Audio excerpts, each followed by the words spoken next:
Jamal could barely contain his excitement as he pored over the calculations one final time. After years of theorizing and failed experiments, he had finally cracked the elusive unified field equations that could marry quantum mechanics with Einstein's theory of relativity. And in doing so, he had uncovered the key to manufacturing an artificial singularity. Not just hypothetical models on a chalkboard, a literal point of infinite density containing all the gravity of a stellar black hole, contained and stabilized in a subatomic energy field. He chuckled at the sheer audacity of executing such world-shaking science from a cluttered garage lab in his parents' suburban home. No billion-dollar particle colliders or teams of suited scientists, just his ragtag tinkering and the sheer grit to keep chasing the theoretical evidence. Triple-checking his inputs, Jamal initiated the prototype quantum reactor array, watching as layers of electromagnetic containment fields cycled up with a faint electric whine. At the nexus point floated an infinitesimal speck of ultra-condensed baryonic matter, the primed singularity seed culled from a doomed white dwarf star via cosmic gamma-ray observations. With a few keystrokes, he gradually ramped up the energy potentials being supplied to the centrifugal containment rings. The miniature singularity began exerting its inexorable gravitational pull, distorting the very geometry of spacetime surrounding it into a warped hyperbolic curvature. Shimmering spheres of Hawking radiation sparked and sputtered in the visible spectrum as virtual particle-antiparticle pairs swirled into existence at the event horizon.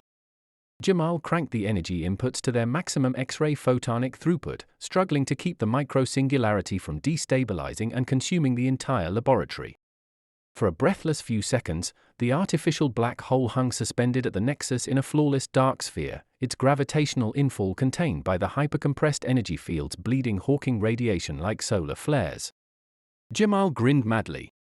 He had bootstrapped a pristine trans-Planckian proto-universe into existence from mere theoretical constructs, creating a bridge between the largest and smallest conceivable scales of cosmic existence. Then reality violently reasserted itself as the quantum energy states lapsed out of equilibrium. Unable to contain the singularity's unimaginable density any longer, the subatomic force fields collapsed upon themselves and dispersed in a miniature quantum detonation. A blinding burst of hard X-rays flooded the garage, charring equipment into molten wreckage as Jamal instinctively shielded his eyes. When his vision finally cleared, only a spherical scorch mark and a few erratic static discharges remained where the prototype singularity array had once stood. Jamal peeled off his singed lab coat, exhaling a bewildered laugh tinged with equal parts exhilaration and defeat. Grabbing a notepad, he eagerly began scribbling revised field calculations, already envisioning upgrades toward reinforcing the Planck energy containment thresholds on his next attempt at domesticating infinity. He might have ruinously destabilized the foundations of local spacetime today, but Jamal knew he had briefly transcended the limits of human experimental science. And he would stop at nothing to do it again. Jamal was so engrossed in his work that he failed to notice the faint gravitational distortion still emanating from the scorch mark on the garage floor. Infinitesimal at first, like a dimple erased from a bedsheet, the residual singularity warped and concentrated with each passing moment as local spacetime fabrics were inexorably inelastic. By the time Jamal looked up from his notepad with the glimmer of a new containment strategy, the centimeter-wide singularity had reasserted itself, this time amplified by the exotic matter and Hawking radiation unleashed during its previous collapse. A slipstream tunnel of twisted dimensions corkscrewed outward, whirling debris into a miniature maelstrom of infinite curvature. What the?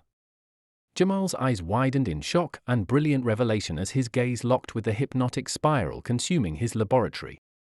In that endless moment of realization, the singularity's gravitational infall had already become too powerful to resist.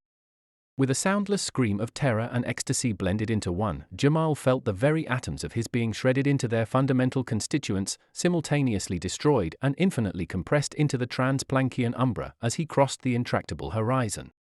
In the negatively curved gyre of spacetime beyond that ultimate boundary, causal reality deconstructed into a scintillating metabistro of multiversal potentia.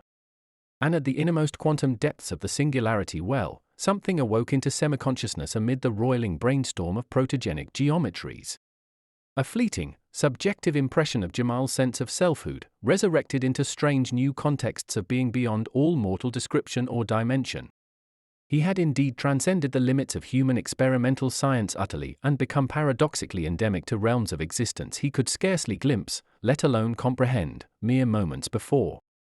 As the subatomic vortices of the Singularity slowly swallowed the dilapidated suburban garage and surrounded by unraveling continua, the only semblances remaining of the human scientist Jamal were the reverberating thought patterns of his profound bewilderment echoing across the cosmos like ripples indelibly imprinted on the cosmic ocean.